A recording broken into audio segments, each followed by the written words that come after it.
They brought him up the pit shaft and took him out of the cage. His face was covered in coal dust. They could not tell his age.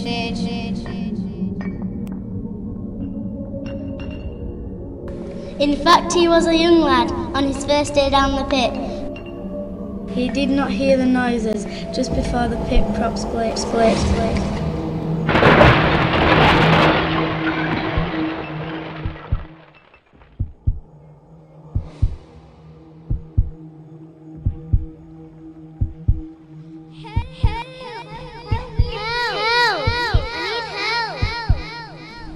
Down came the roof and crushed him against the stone-hard floor, squeezing out a young life that would run and laugh no more.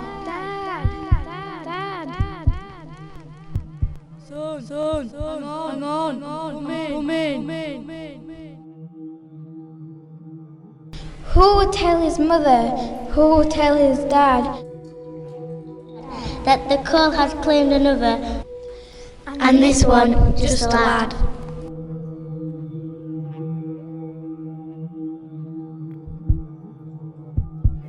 My father were buried in Cortonwood when I was 4. My granddad were killed in pit, but not at Cortonwood, on my 5th birthday. But my husband he were trapped as well. He'd had his back cut open and everything.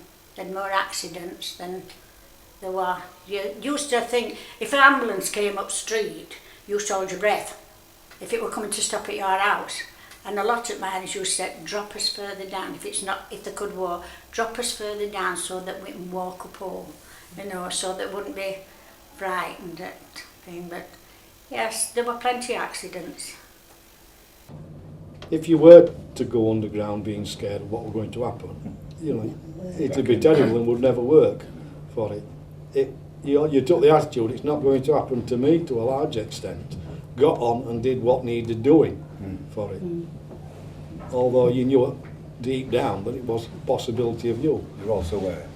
You had to be aware continuously of the various dangers. Majority of smallish accidents would be falls of ground, haulage accidents, trapped limbs, etc. Major disasters would be more from explosions, which would really, come back to multi-losses of life at one go.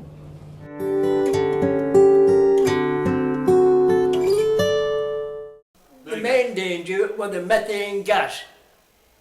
You see, the deputy is supposed to go down about 3/4 of an hour before you go on your production line, face line, and he checks with his oil lamp. See, if it is the oil lamp will flicker and go lower. And he checks that to see if there's any gas presence on the district. I mean, we have had it, we've had all that to come off face, because especially if you're boring into solid rock, you can break a strata and the methane gas in there. Yeah. That can come out, and if the volumes, I think it's a 0.5% or something like that, if the volume comes out above that percentage, then they've got to clear everybody off that district. At Cortonwood, when it was mentioned that there was a gas emission at Cortonwood, it wasn't an explosion that killed the men that were the fatalities. It was the lack of oxygen, because there was too much methane, and it lowered the percentage of oxygen, and people died because there weren't the oxygen in the air. So the people died through that and not through an explosion. Can I just come back to the coal dust as well? Because if the coal dust ignited, that coal dust, well, the dust you couldn't see basically, but the coal dust could be travelling through the ventilation for hundreds of yards, couldn't it? So if you had to strike a match, the ventilation would carry the flame, ignite the coal dust, and it would just be a ball of flame coming down a roadway.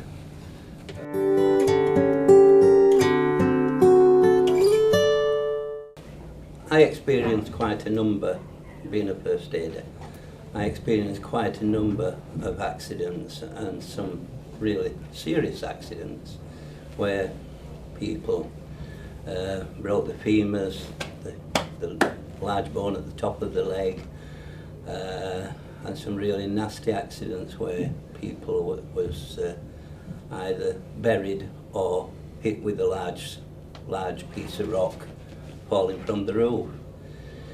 And it wasn't very pleasant, but you had to do your best at the time for these people and get them as quickly as possible to the surface and into the care of the doctors and nurses. And you'd always known a mining injury basically by the blue scars. One of the worst things I ever witnessed was a man setting a doughty prop, which is, you know what a wooden prop is? Well, this was an hydraulic prop, and you just stand it up and you literally pumped it up. And he not got the clog over the top right. They were in an heading and it slipped down. To this day, a man that I'll not mention his name, but he lives at Bolton. And you can't miss him. He's got this blue scar. But that was the coal dust that got trapped under the skin, because it used to take that long to get him out of the pit that I'm sure Cedr will bear that up. You couldn't, by the time we got him out of the pit, it was in there. So it was trapped for life. That were in good old days. One of the large problems underground in terms of when accidents did occur was the distance that you were away from the shaft bottom. And you could be 6, 7, 8 kilometres away. Now to get an injured person out of the mine could take anything up to 2 hours for it. So first aid was extremely important, and as Sid said, the first aiders were allowed to give morphia, and we were the only industry in the country, excluding the armed forces, which were allowed to do it. Every colliery had their own rescue team, trained rescue team, that used to, from this area, used to train at Rotherham or at Doncaster.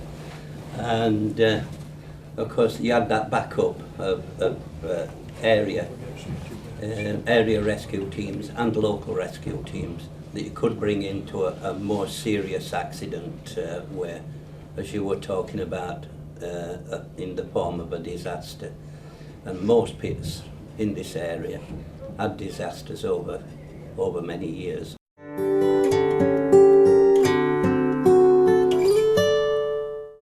After, if I get this right, after 47 nationalisation came in, and with that safety initiatives were highly regarded, and they were looking into it all the time, developing new safety issues.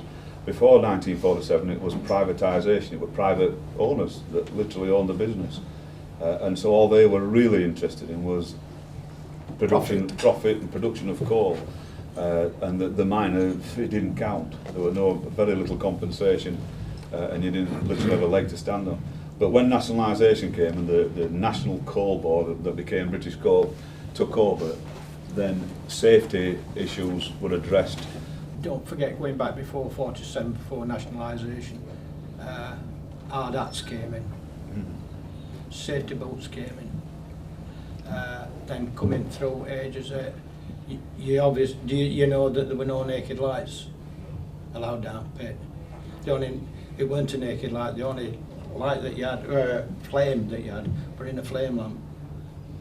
That's the only thing that you were allowed underground. Apart from that, and then moving on, as safety got better, sometimes they get your gloves. And the instinct sometimes tells you. It's same as common sense. A little bit of smoke starts, just a few specks like that landing on top of clog. And you hear that, the instinct tells you, and then it comes a little bit bigger. Now, according to the amount what's coming down and how big it is, then you have to shift. Yeah. You know, so, your own instinct tells you to move away from that area what's coming in. Yeah. And I've seen it coming in, it does come in, it's covered clogged on the other side. I've been on the canopy like this. The canopy's about this wide, then comes narrow. I've been under that like this, and it's piling up to the other side. I mean, there's no end to it, you can't do nothing about it till it stops. To say that you always make sure that behind you was safe before you went forward. In other words, you had somewhere to go if out happened. You know, you could always go that way. And I think most collieries had these.